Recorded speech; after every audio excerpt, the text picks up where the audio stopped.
सूफिया की आंखों में नमी और आवाज में लर्जिश थी। मैं पहली बार इस खुदा को मानने जा रही हूँ जिस पर तुम सब भरोसा करते हो। क्या वो मुझे कबूल करेगा? रात का सन्नाटा था। सोफिया जिंदान के अंधेरे खेमे में अकेली बैठी, हाथ फैलाए अपने रब के हुजूर रू रू कर दुआ मांग रही थी। मुझे माफ कर दे मेरे अल्लाह। अचानक खेमे का पर्दा हटा और बाला अंदर दाखिल हुई। करीब आकर सर्द लहजे में बोली, अब याद आई दुआ। सूफिया ने भीगी आंखों से जवाब दिया, मेरे पास अब दुआ के सिवा कुछ नहीं बचा। बाला ने बेयकीनी से कहा, क्या सजा पाने के बाद तुम्हें हक याद आया? सूफिया की आवाज कांप रही थी। सबसे बड़ी सजा यह है कि इंसान तन्हा हो जाए, इसका कोई ना हो।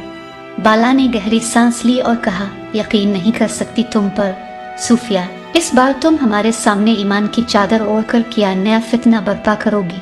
सूफिया ने नजरें झुका ले, मैं कुछ भी नहीं हूँ हलीमा के बगैर, इसके सिवा मेरा इस दुनिया में कुछ नहीं। मुझे मालूम है अब वो मेरी नहीं रही और आज पहली बार तुम्हारे सामने बेनकाब खड़ी हूँ।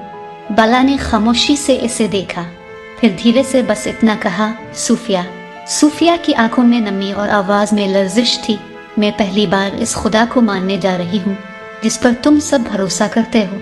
क्या वो मुझे कबूल करेगा? बाला ने नजरें चढ़ाकर कहा, मुझे नहीं मालूम, ये मेरा रब जानता है। मैं तुम्हारी नियत नहीं जानती और ना ही तुम पर यकीन कर पाती हूँ। सूफिया ने थोड़ा आगे होकर कहा, मैं हक की राह की तलाश में हूँ, मेरा कोई इंतकाम लेने का इरादा नहीं। जानती हूँ तुम मुझे माफ नहीं करोगी, लेकिन मुझे तुम्हारी जरूरत है। मैं चाहती हूँ कि तुम मेरा रास्ता रोशन कर।